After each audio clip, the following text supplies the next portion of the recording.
ده اسد الحلقة وهو صغير.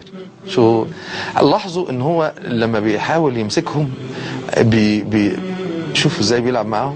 شوفوا هيطبطب على كتفه دلوقتي طبطبة وكأنه يقول له انت صاحبي وحبيبي. شوفوا ازاي ما بيفردش مخالبه ابدا وهو بيحبهم او بيحضنهم، علشان هو عارف قد ايه ممكن مخالبه تأذيهم.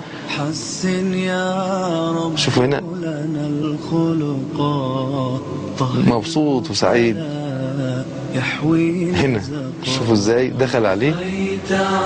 شوفوا ازاي ده معناه حضن لسه مرتقب هيتاخد. شوفوا ازاي حب وعطف وقبل كالطفل الصغير بين يدي ابيه، حاجة عجيبة. ويقبلوا بعض. على فكرة دول مش مدربين ولا ليهم دعوة بالأسود ولا يفهموا فيها، دول بس بيحبوه كده.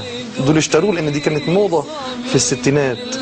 شوفوا هنا هو بيكتب والأسد بعكسه كأنه بيقرأ معاه. شوفوا ازاي بصوا كأنه بيقرأ معاه، بيشاركوا في فالعبد بأخلاق سبقا. شوفوا هنا ده الموقف اللي انا قلت لكم عليه. ودوه الغابه. بصوا هنا لما لقى، شوفوا راجع لصاحبه ازاي. شوفوا ازاي بيقول له انت هتسيبني؟ لا لا لا انا بحبك ما تسيبنيش، انا مش عايز اقعد في المكان ده، انا عايز اجي معاك. هياخدوه لمكان تاني. هو كبر لازم يعيش حياه طبيعيه. انا عايزكم تدققوا النظر في هذا الموقف لانه في غايه التاثير. الأسد بينظر للغابة عشان عايزينه يعيش حياته حر من غير ما يكون في شقة مقفولة. لاحظوا ان صاحبه اللي هو واقف لابس أصفر ده صاحبه وحبيبه قوي، ما بيودعوش. شوفوا مش عايزين يبصوا لبعض، مش عايزين ينظروا لبعضهم. شوفوا الأسد حزين ازاي. شوفوا ولما راح لعيلته شوفوا ازاي ما بيحبهمش زي ما كان بيحب اصحابه اللي اتربى معاهم وبيحبهم.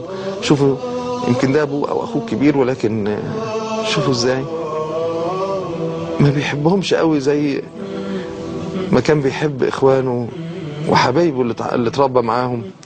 لان ده هنا بعد كام سنة رجعوا له، كان كبر جدا في الغابة وعايزين يشوفوا بقى هو لسه فاكرهم ولا لا.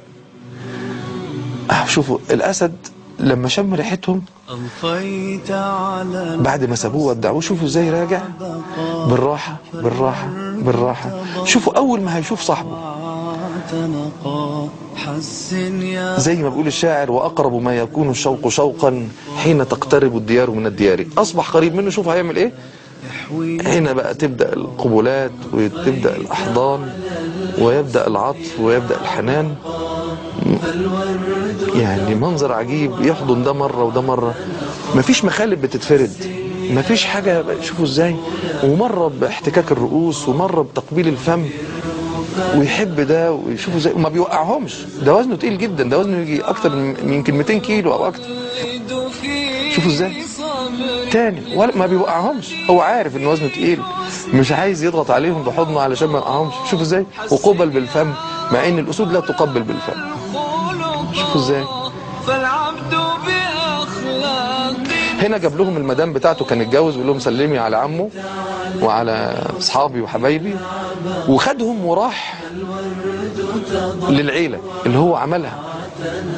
شوفوا هنا قاعدين معاه شوفوا ازاي دول اولاده. شوفوا هنا بيلعبوا له في صوابعه. شوفوا ازاي هيجيب لهم اولاده في امان تام من غير. سبحان الله العظيم.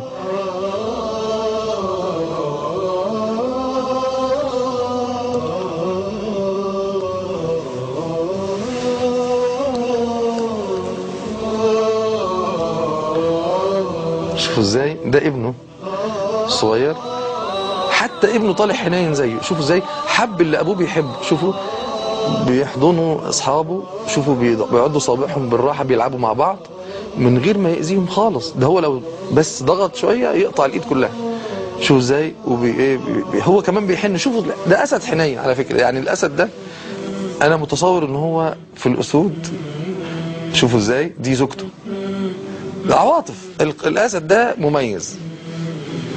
هما بيتأملوه. شوف عيلة كاملة حب وحنان ورحمة وأمان، ودي أسود قلب الأسد. شوفوا ازاي، ادي أسد وعمل عيلة كلها حالمة طيبة ورقيقة والطباع سراقة، وكلهم متعلموا من بعض. شوفوا زي الهدوء اللي هم فيه، مين يصدق ان دول أسود؟ حسن يا رب لنا الخلقات. شو هنا نايمين جنب بعض، الذكريات هنا بيقبلوا بعض،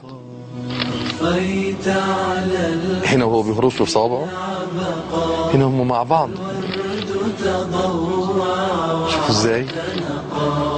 حسن يا رب لنا الخلقات، طهره فلا يحوينا